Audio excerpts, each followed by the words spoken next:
Welcome, everyone, to Macro Social Work Stories. My name is Steve Burkhardt. I'm here with my partner, Dr. Gary Jones.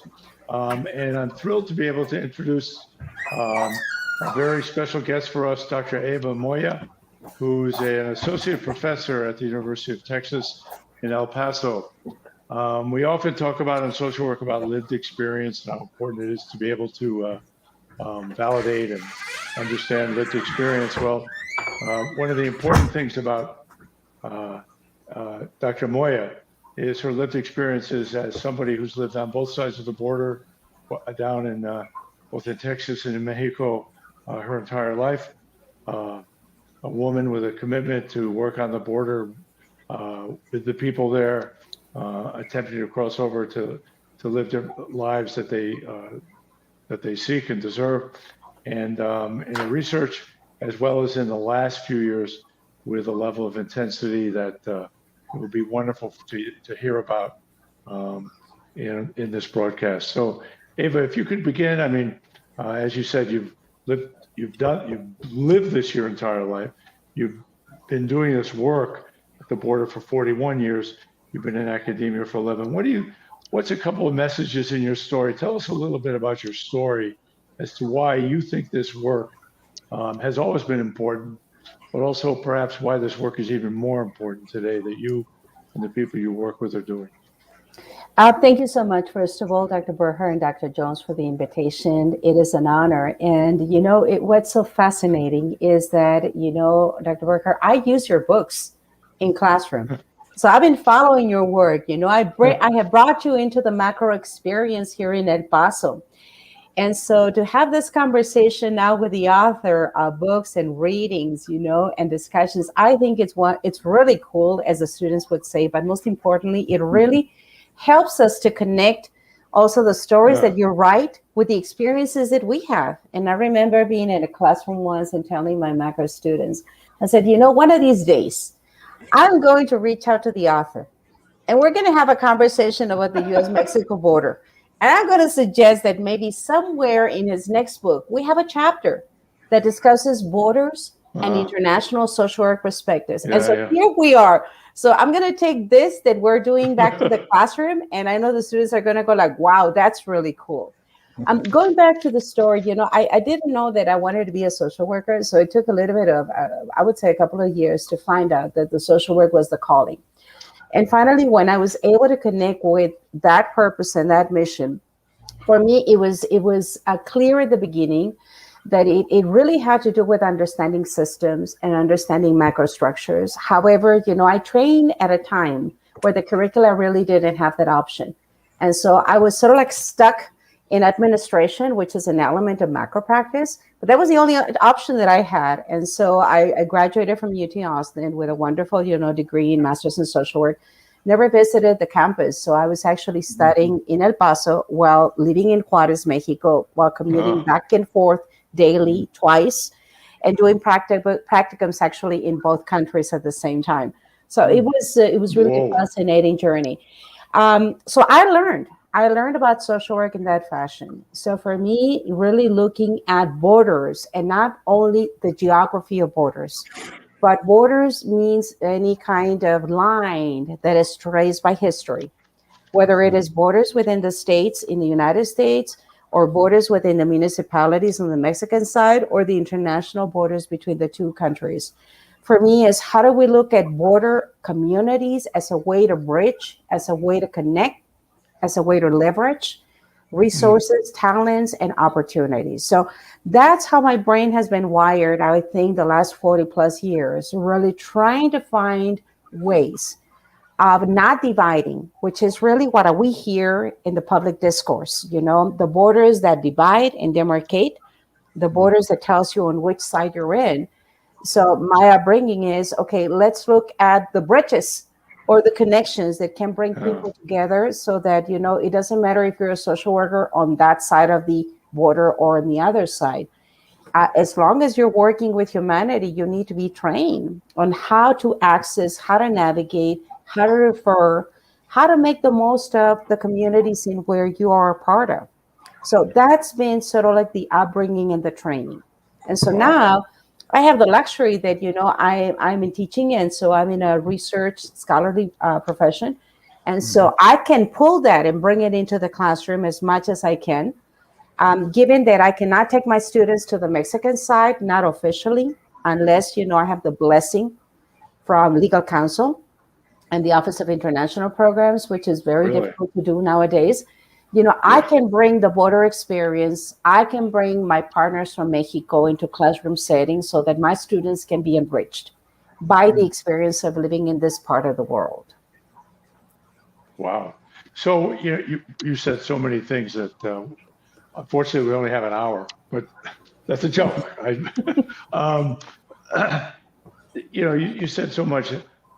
Was there ever a time where building the bridge was possible as opposed to the wall? The wall has been. What does it take to build the bridge, in Ah, your experience? yes, I grew up at a time where you could literally cross the international bridge between Juarez and El Paso by sort of like going to the front of the line and in a verbal statement indicating if you were American. And so that in itself is sort of like off because we're all Americans in one way or another. Yeah, yeah. But the authorities would take your word, as such. Wow. And so therefore you could cross the international bridge and come to study, come to work, come to visit loved ones, interact. Those times have changed. I trained at a time where we had organizations in this community that were truly binational. You know, I trained in social work back in the late 70s, where I could do an internship on the Mexican side. As long as I could find a supervisor, good luck, Eva, finding a supervisor that was licensed, that was residing on the Oh, Mexican side. But I was able to get it done. So yes, there was a time where we could do things differently and do them much more internationally and binationally. There was a time where we could take our students to do internships in Juarez, in nonprofit organizations. There was a time where I could take my students to do visits to the shelters. Now I can take my students, but they have to go as citizens of the world, not in a university capacity per se. Given the dynamics, given some of the spikes of violence, which is not specific to Mexico because violence is of course. universal, but given the restrictions on travel, that has imposed some limitations. But I think we used to have close to 80 organizations along the US Mexico border that were doing things together in one way or the other. We have lost traction. We no longer Yeah. really have a US Mexico Border Health Association. The US Mexico Border Health Commission is really unilateral. So now they're looking Wow. at things from the US side, and my partners from Mexico are looking at things from the Mexican side. Wow. And it's unfortunate because now more than ever, the kind of challenges that we have in social work require us to be international, require us to have global understandings. And I see governments pulling away in some areas of basic human rights. So it's up to social workers and other health professionals and caring individuals and humanitarian efforts to continue to build those bridges. And by the way, the bridges that are referred to are relationships, Yeah. not the Of course. physical ones, because Of course. we have those. We have those, and they're populated by thousands of vehicles and pedestrians that cross daily, one way or the other. But I'm talking about relationships that are really solid and partnerships in place. I never knew the the richness of 80 organizations, what that meant in terms of those bridges being built. And as you said, binational, that it just happened again and again and again. The popular press only talks about the wall, but obviously there's so much more that Mhm. goes into either a wall or a bridge. The building of relationships. Is there any, and given the intensity of what's at the border now, the humanitarian crisis that's there, um, there's so much more to be done that social workers, A, we need to understand around the country because I would say we don't, and B, what it is that's going on that we need to really support and address. Because I think, as you said, the whole world is only going to be, the problems are only going to be resolved internationally. They're not going to be Mhm. resolved on anything, within one set of borders. Um, What do you think when you look at the crisis today? Um, eh, from the outside, it just I can't imagine from the inside it looks better. It just looks so. It truly is a humanitarian crisis of enormous horror. Mhm. Um, how do you and the people with whom you work, the people with whom you care and support, um, what are you doing now that's moving the rebuilding the bridge, if at all possible, or is it something that's just more difficult now than ever? You know, this is a fascinating part that despite the fact that we don't have the presence of the 80 plus organizations, what we do is that we have incredible and powerful humanitarian efforts that are not Wow. waiting for the governments to act or to fund or to do. So Mm. I've seen in my community in Juarez and El Paso and along the US-Mexico border, I think the greatest humanitarian organization effort, basically funded by international organizations. You know, it's fascinating. When I train in social work, you know, Mexico was sort of like this, almost like down the developing world category. And through Mhm. the last 40 years, Mexico has progressed significantly in terms Yeah, of yeah. democracy and in terms of economics. So it was fascinating that the international organizations were no longer looking at Mexico as a place that really needed development and sustainability. So, not with the humanitarian crisis, but also with the violent crisis that has taken place, primarily the presence of organization of crime and the different manifestations of crime and violence. What you now see is, for example, the UN, the Organization of International Migrations. You have the presence of UNICEF, you have the presence of Save the Children, you have the presence of Wow. HIAS.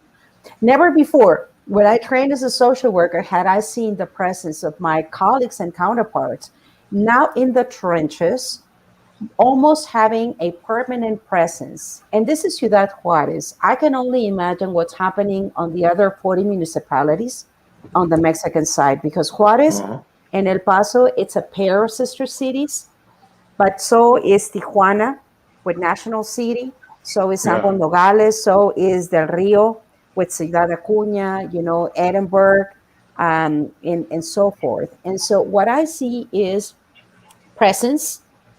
I see greater international awareness. I see philanthropy coming through.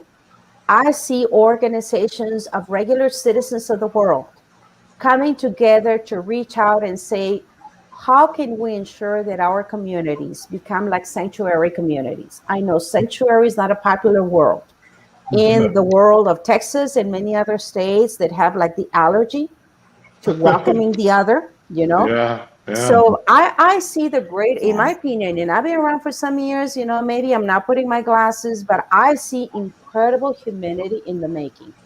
And so for me, Wonderful. that really makes me proud to be a borderlander because I look around, and when I look around, I see people that care for the other, whoever that other is. I'll give you a quick example. You know, I was putting a list together of partners yesterday for the university of organizations that do a lot for our students, that usually do so in a very quiet fashion.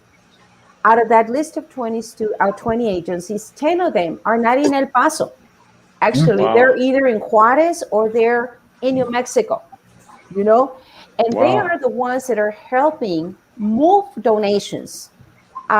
Give you an example. Yesterday, it was moving water. It was creating a list of things that are needed on the Mexican side in shelters that are right now attending to the needs of literally hundreds of people that are seeking asylum or seeking refugee status that come from the interior of Mexico, that are traveling from Colombia, Venezuela, Cuba, Uh-huh. Brazil, Ecuador, Panama, Belize, Guatemala, Honduras. And, you know, it's my partners in New Mexico, in Placitas, New Mexico, you know, 30 minutes away from Albuquerque that are saying, Eva, what are the needs? And so, Wow. what do we social workers we do? We connect people. I see myself really as a connector. I tell my students that we're like glue, like gomita. Gomita is the Oh, word that's in good. Spanish. And it's like, we're like glue. and we sort of like, we're not necessarily the Velcro type, but we sort of like help facilitate and leverage. And so we spend a lot of time, I would say, outside of the teaching and the research, connecting people with possibilities. So yesterday, when I went to the shelter yesterday afternoon to Ciudad Juarez to take one of my colleagues who's a photographer, retired attorney, he's in his mid 80s. He drives monthly to Juarez, to serve, to photograph the realities, to write the narratives, to go back and share the stories so that others can humanize what the situation is. He helps to reframe the discussion so that it's not about the other, but it's about our brothers and sisters in need. And he helps to leverage support. So yesterday's story was about Casa Respetrans, which is a shelter in Juarez, but it was also about another small shelter that does work primarily with members of the transgender community. But it was also about writing up about the hot dog drive that is taking place in Juarez this weekend to raise funds for for a hospice facility that is run primarily with people that have mental distress because the government is incapable of doing the things that need to be done. And so what social workers do, we connect. So if I could be the driver for Morgan, my friend, or I could be a cultural interpreter, or I could do the inventory to see that, my God, we need water. We need baby formula. The big need is diapers, and I was telling the manager of the facility, there's just so many boxes of diapers that we can get before we ran out of funds. And so the conversation turned to, do you think you can make your own diapers? Do you think I can get cloth? We already have the sewing machines. Do you think you can make the diapers for the children in the shelter, but maybe give some of those diapers to the other shelter in the community? So those are things we can do, without a doubt. I see, sorry to hop in here, but Yes. I see a theme from actually stretching to last week too, with waiting on the government to do the right thing. There's tends to be a group that waits, hoping that we can lobby and gather forces to get the incremental change that results eventually in the thing that we need. And then there's the other group who crosses the border, says these are the things we need, gather it, or this is the minimum we take, and then we show, we show, don't tell, while telling, let the others keep telling. But I hope that social work starts doing more, that bridge you're talking about, Dr. Moya, and just not necessarily does every person need to be lobbying or being at the border, but making sure both are getting done, even if you're not doing it. And you made me flash back to Harvey as well when I was doing Red Cross work. And one of the first groups to show up, outside organizations to show up, which was really an inside organization, was Mexico's Red Cross. So they were the first over there. They were the most helpful. They were the easiest to work with. And they showed up as humanitarians helping their Americans across the border. And I found no end of small jokes inside of how kind the entire group was. And they stayed, and they stayed, and they stayed longer than the other orgs too. So just to make sure that the basics were met. And I'd forgotten about that until you were talking. But they were definitely a group that just showed up. So if we're allowed in, if the humanitarian organizations are allowed in, they do so much good. And I don't think it should be left up to only the nonprofits to do it. Correct. Government should be coming in and going, oh, right, let us fund this. You're doing a great job, without trying to alter it. Pay the minimums needed for living wages and whatnot. But we know there's a long way to go there. So I really appreciate this perspective. I think these all tie together really well. And we don't necessarily have to wait for government to give you the okay to do it the right way. And I really appreciate your work. So. Yes. Thank you. The glue, I love the glue. I love the idea of social workers as glue.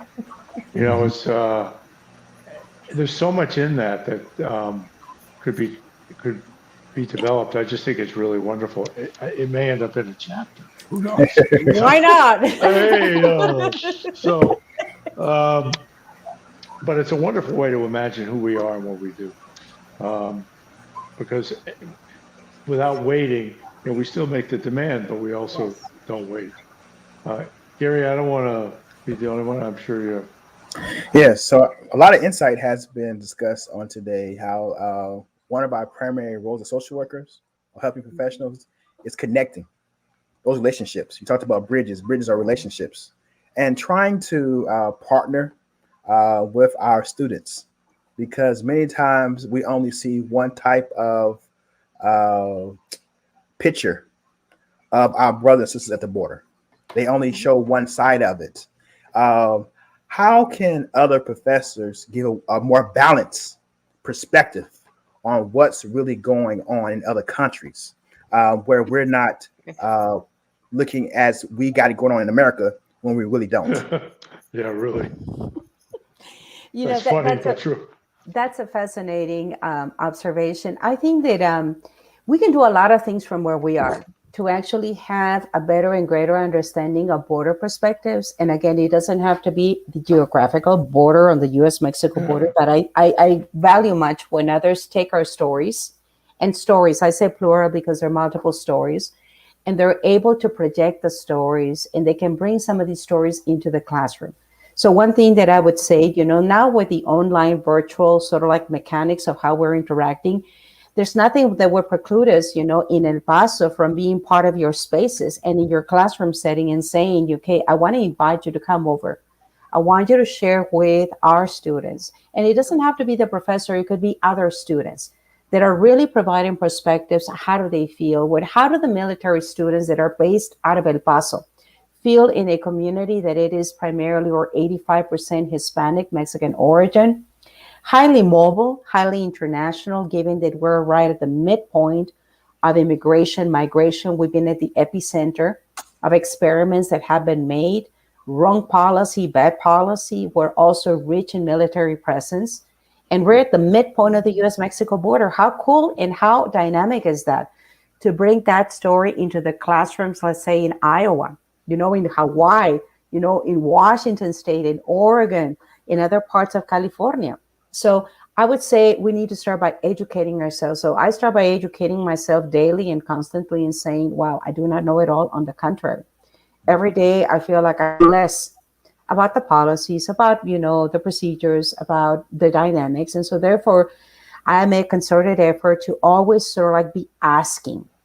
The second is framing the conversation. I think is really important, because we could also be the reproducers. And I think Dr. Burker speaks of this beautifully in his work about how we can reproduce the oppression from which we're trying to break ourselves from. And so we end up only creating, more inequalities without really the intent. And sometimes in social work, we may be doing that because we tend to forget where we come from, or we have lost that groove or that passion and that essence and that focus. So I think watching ourselves really listen to the language that we use, which really needs to be a language that is inclusive, that it is caring, that is diverse, that is appreciative of the different ways of being. Really ensuring that we don't judge, because that also happens, that we judge who the other is and who has the right and who doesn't. And so I think we need to catch ourselves in the profession also saying, well, what is it that I heard you say? Well, what is that you mean? So you are for equity and inclusion, and yet, your agency or your program is excluding some members of the society. I just don't get it. Third, I think that we need to reach out more. I think that we're in an incredible time in social work profession to really be a little bit even more eclectic, more proactive, to do greater and more effective advocacy, and do that in a multilingual, multicultural way. And we really need, I think, to be much more intercultural in our approach. Yes, I have books that talk about multiculturality, in social work, but I think we need to go beyond really multiculturally.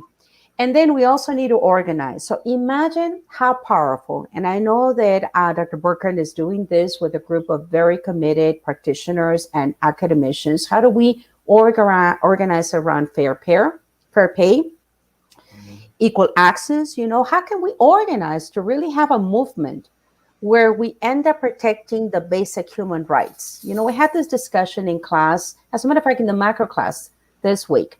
And I asked my students to be critical of the Declaration of Human Rights. And so a good number of my students said, Professor, you're the first one that asked us to look at the Human Rights Declaration. And we had no idea that these were the articles and it's outdated. And so it has to be fixed. And I said, okay, so what would you do? If you had the opportunity to reach out to the UN, what would you tell the UN that is missing? Well, there's a whole laundry list of things that are missing, given the times and given the dates and given the challenges. So we need to figure out a way to organize more strategically and intentionally across geographies. So imagine if we were to partner up with my peers in Maryland, because I need their help. They could probably benefit for understanding what is it like to be brought up, in a primarily Hispanic, Latino, international setting. How rich would that be? And then the last thing, I think our curricula in social work, undergraduate, graduate, needs to possibly be revamped a little and sort of like infused. Infused. Yes, or a lot. Infused. A lot, yeah. I hear my students say, Professor, you're the only one that sort of like teaches the macro thing. It's like, what do you mean the macro thing? Well, the macro class, and we're taking it in the last semester, and we're about to graduate. And sometimes we missed the opportunities to really bridge, going back to the bridge analogy, bridge one professional, multiple venues, different arenas, more importantly, populations, and do that as one profession per se. So those are some general observations. We certainly have some themes here, don't we? Yeah, they're brilliant. One thing you made me think of too when talking about the UN, which is some of my background. And by the way, your students can get involved this week because it's General Assembly Week, and there are at least two very large organizations within the UN that are taking all the youth feedback. So if you want to catch me offline, I can connect you. Thank you. Or on Twitter, no problem. And yes, you're right. It does need a lot of revamping. And they worked on that when we were in Utah before the shutdown, 2019, end of the year. So I can send you some of that as well. It's a step forward, but of course, it's a lot of countries and a lot of different policies and religious beliefs, and it's very difficult to get agreement. But they started on it. The thing I was going to say as well is working with the UN, the thing I realized a couple of years in is how much the US sees themselves as the insiders and never the outsiders.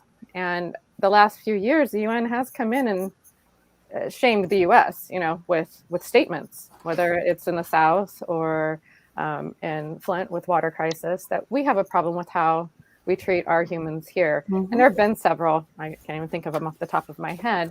And so I think even looking at it in a more critical perspective, especially for those in areas of the US that are not as flexible in their political thinking, they may want to start just with the citizens in the US as a way to see that we aren't even meeting criteria with those who reside within our own borders, which may help with the empathy for those on the edge of our borders or on the other side first, that there are certain floors and ceilings to human rights that we need to address for everyone. And we do that here too. We aren't better than. And I think even just addressing that ethnocentrism, haven't thought of that word or used that word probably since undergrad, but we're learning that. It's not all about us and then us giving to everybody else because we are the great heroes of the world. And a lot of families and family systems are still perpetuating that myth that harms us when we are trying to help in international settings. Thank you so much for all of your work. This has been a very good one. I'm interested, you said about 9 things that are really interesting, but one I wanted to go back to is you said we got to move past the kind of multicultural way or cultural competency, the way we do it, and do the intercultural. And I'd like you to talk about that because I think it's a really, really, I also love your language because that you called yourself a borderlander. I just thought, what a wonderful term. But which of course speaks to the intercultural part. So I wonder if you could talk more about that because there's so much energy put into all these variations of how we look at culture, diversity, and so on. And I think you're onto something that we'd really benefit hearing more about. You know, the phenomena of being a borderlander, I really credit my colleague, Dr. Oscar Martinez, and the great work of the author and advocate Gloria Ansaldúa, who really speaks about borders as having this incredible dimension that open up hearts and that have a way of generating emotions and creating its own set of culture and interactions, where you can try to explain what is it like to be a member of either one side or the other, and you really can't, because you're really infused in multiple cultures, and at the end of the day, you're the product of these 2 or 3 countries, and you cut yourself together right at the middle. And so that in itself provides you with an incredible optic for life. So it's neither or. Yeah. The beauty is that you're able to move between the 2 countries, multiple languages, and when others try to define you, you don't really fit in boxes. So you're not really only a Mexicano or Norteamericano. It's like, no, you're a fronterizo or a fronteriza. So when I use the term borderlander in introductions, people look at me kind of awkward. And sometimes they, once they said, is that an awkward last name? And it's like, oh no, lady, go, that's like a phenomena. It's like, what do you mean a phenomena? It's sort of like you using a pronoun. It's like, okay, no, this is almost like an identity. It's part of who we are. So read the work of Dr. Oscar Martinez. He's just incredible in writing about border people and the different elements of being a borderlander. Yeah. And so, so you were saying that, and then intercultural. Yes. I trained early on through the lens of the Kellogg Fellowship. Colleagues such as my colleague Darlene Bailey, Dr. Bailey, and others, when we're exposed to international understanding, it sort of like opens the brain. I think of it as a parachute. And once the brain is open and expanded, the beauty is that you can't go back to the original shape. It's sort of like when the late Professor Paulo Freire says, okay, start naming the world. And when you start naming the world, it looks different. And you begin to take ownership and you begin to have this sense of concientización that really helps you to own and understand and begin to name the things that are not acceptable. So I think of the journey of being intercultural as really having a very deep understanding and respect for all the cultures. And I think that that's a tall order for social work, like many other disciplines in the world. But I think that for social work, it's especially important because what does having a deep understanding mean? And then when I say all the cultures, well, what does that mean? It also means, embracing cultures that are not only affiliated with ethnic or racial, identities, but the cultures of how we interact with each other. That means that as social workers, we're going to need to be very comfortable. We're going to need to become very comfortable working with marginalized communities that traditionally I don't see many social workers going to work with. I don't know about you, but I see, and I have a lot of respect for all my peers. I see social workers that want to come into a program, want to train, want to graduate, want to go into a private practice, want to work out with the government, want to be in a little bit more comfortable setting where people come to them. And so let the others come so that I can help. And I'm sitting there saying, well, it doesn't work that way unless people are mandated to go to you, or there's a great level of awareness and intention to want to seek for help. But then the other reality is that the most marginalized and some of the most forgotten members of society are the ones that don't come to us. So where are we? So as social workers, I think we have the responsibility to reach out to where the marginalized, the oppressed communities are. And so unless we put that in curricula, unless we create the internships, unless we really create the simulations, unless we take the macro approach and really embed in our curricula experiential opportunities for our students to be creating assignments that are really meaningful. I'll just give you a couple of examples. So moving through the lens of macro is not easy because, our curriculums are traditionally geared to address our competencies, which are fantastic. But students feel a little bit more comfortable looking through the micro lens. We're lucky sometimes they move through meso, and very few move to macro. So what I did in my macro course, I sort of like disrupted the traditional model. And I said, I want my students to learn about macro where in community. So I took the request of taking my students off campus in a beautiful Bhutanese architecture campus, looking to Mexico. That's where my campus is. It looks to Mexico. It looks to the wall. It looks to everything. And yes, we can't really touch it, but I can look through my window. And I said, I want to take my students off of the comfort of the campus and take them to the Opportunity Center for the Home Free, which is the largest shelter we have, not funded by the government, led by a social worker who experienced homelessness. And I said, I want to bring my students into the neighborhood. Well, they created a crisis. Why? Because why am I taking the students off campus to a poor neighborhood that already has incredible stigmas? What about parking? So where are the students going to park? My God, what if something happens to their vehicles? My God, does that mean that they're going to have to walk the sidewalk? And as though they're 8 years old. And so I went all the way through to my president. I brought my president into the campus. I asked my president to walk the neighborhood. I asked my dean. I asked my chair. I did whatever it had to do to ensure, that there was safety first. And that second, this is how I could really do macro work.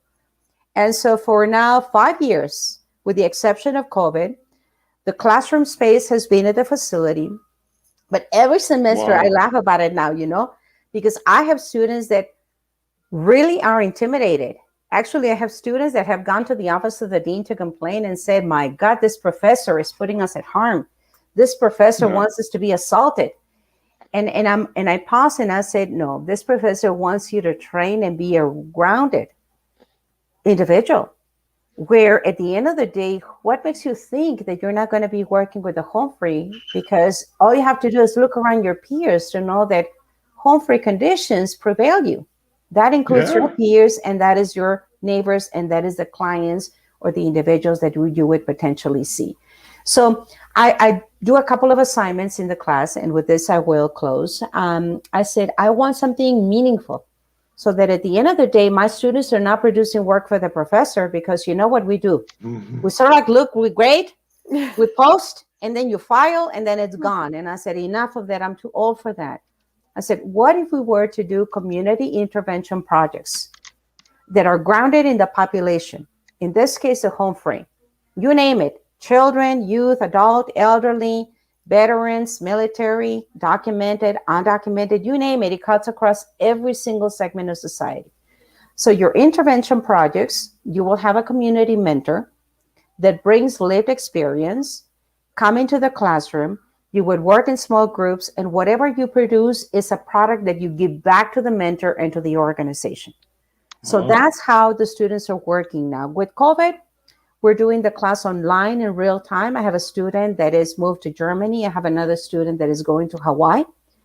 And my students are working with the Opportunity Center. They're working with Shantia White, who is a social worker, the founding and manager director of White Social Work, Inc. So I have her and her students working with my graduate student, high school students, graduate students working on teaching notes, case scenarios. I have my colleagues from Philosophic Systems Institute looking at reentry. I have my colleague, Luis Susana Correas, who is right now in the asylum process, who's a transgender advocate, who right now I think is in New Jersey, but originally based in El Paso, mentoring my students in the macro class. And then the last mentor is my colleague from Lutheran Family Services Rocky Mountain Refugee and Asylum Program, who is based out of New Mexico. Wow. So in a classroom setting, those experiences are created so that the students can produce and can really interact across cultures. So we move from the multicultural to a deeper understanding, a focus of mutual exchange of ideas, understanding the cultural norms, developing real relationships with their peers and their mentors, and where ideally, hopefully, no one is left out, because everyone is engaged and everyone's lenses count. And at the end, we try to grow together and produce together. Make sense? Mm-hmm. It's remarkable. In your spare time, Ava, which you have none, obviously, it would be great for you to write that up for the Journal of Social Work Education, because it's a brilliant, it's got so many levels of pedagogy and integration on so many different It levels. it also needs to go, I think, and I was thinking in a very practical term, how much of this has gotten cut out of social work programs just for the reasons you were discussing, for liability issues, and the faculty individually are being cut out of doing anything flexible outside of the committee made week to week process. So there's very few, I think, professors, or tenured professors for that matter, able to just adapt their curriculum of the week. They get in trouble for doing anything outside of. It's become very McDonald's. And I think that's an issue where I think it was an overcorrection on making sure students hit all of these points and all the competencies before graduating, to now there's no flexibility in the expertise of the faculty you hire. And so all the faculty are teaching the same thing with the case vignettes all matching. The students can, all talk to each other outside about how they do on the certain tests, because there's no flexibility in the thinking for the professors, or outside quote unquote field trips. And any sort of adaption is, a 3-year process to get it approved. I know, even for example, the thing we all did probably in our programs, and in the micro level too. I think it wasn't just macro. Mindfulness, walking around on the grass. We had class outside, and we talked about mindfulness with clients, even on one-on-one, and feeling the grass on your feet. And it's something that was done all the way through the program. And I went back and taught at the same institution. It started becoming a problem just a few years ago. Not going anywhere, actually walking outside because they might step on something, or it just went on and on to where it became such a pain. The professors stopped doing it, and it served a couple of purposes. And it was just one of those ad hoc things that have been done over the years and are now no longer allowed, or it needs special permission. And so I would love to see us get more of this back. And I feel like when I was an MSW student, the faculty did have more flexibility in doing these things with us, and we get their background and expertise in a way I don't think they do now, because everybody's even using the same PowerPoints at a lot of the programs. So how do we rebuild it back in? With CSWE perhaps mandating that there is a key component to faculty's expertise. Like, we actually want the people we hire to share, because just listening to you is reminding me of this. You have a host of, I would hate for you to be teaching human behavior in the social environment and following the curriculum when you have all of that at your disposal. It would be a completely different course if you're allowed to teach it from your perspective, from your background, from your way of expertise. And it makes me feel frustrated inside to see the slide that's happened. And I would love to, like Steve said, have you write that up, but also have that be a key component for CSWE to look at, that we need this back in our schools. Whoever we hire, we're hiring for a reason. Anyone can stand up and, teach to the test, just regurgitate the same PowerPoints. We don't need expertise for that. So getting back to the expertise of those who are teaching our students, I think would really make that connection and the bridge. Gary, did you want to say something? So utilizing frameworks that push out the desire to just remain in the classroom reminds me of Dr. Barbara Solomon. And I didn't have the experience of going outside the classroom, but my professors, undergrad, talked about their experience and how partnering, not being a savior, but partnering with clients will bring about change. And so I'm hopeful that the use of technology, as well as connecting with professors who not just trying to complete a course, but trying to have impact on the emerging social workers, so they can bring about desired change in the lives of individuals. So I'm thankful for the wisdom that you bring to the classroom and the community. So thank you. You're welcome, Lear. And you clearly care about it. That's what draws people in. I think that makes a connection too. Even if their desire to help doesn't match yours, just the idea you can see that this person is following the thing that they care about, and those they care about helping. this is how she thinks out of the box. This is how it happens, rather than discussing something that somebody else has predetermined. Ava, we'd It's been a like you great to have reminder. we'd like you to have the last word. One of the things a couple of things came up about the power of your humility is really quite remarkable, and that humility lives in what I'm sure you know this quotation from Lisa Watson, the Aboriginal leader, who said, "If you come here to help me, please leave. Exactly. But if your liberation is bound up in mine, let's get to Enjoy. work." Exactly. And so you get the last word. Wow. No, I enjoy this conversation and the space without a doubt. I'm enriched, and I would certainly now invite you to be part of the space where we meet with our students and we enrich our perspectives. And now more than ever, I think that we need to find connections and relationships that really help us and solidify us as a vocation and as a profession. I am worried that we might be sort of like losing the groove or sort of like moving in a very different direction. Some of us are working closer with our peers in the macro arena to have an encyclopedia. As a matter of fact, as I'm speaking, my partners, the editors, are finalizing the first macro encyclopedia of social work entries, which is incredible. And so we need to make sure that we do more of that, that we also encourage our peers to write about their stories. And like when you said, Steve, what if a chapter, what if a piece, what if a case? So the more that we can diversify those writings that we have access to, the richer I think that our experiences are going to be. And then I would like certainly for our graduates to continue to mentor others, especially the new ones that are coming into the profession, to ensure that we remain ourselves grounded in values and in practice, and that we grow in community, because at the end of the day, it's really going to take a large community to change the paradigm of how do we look at humanity and service. Our work is scattered for us. I tell this my peers, this is the best time to train in social work. You name it, we got it. And really become really global in our approach. And it's fantastic if we could travel elsewhere. That is certainly, a joy. But given the restrictions, then our mind has to travel. And regardless of us being able to get on a plane, we need to travel in our learning and in our experiences. So I am grateful for the opportunity to share. And anything I can do from this end, I'll be happy to. Well, thank you so much.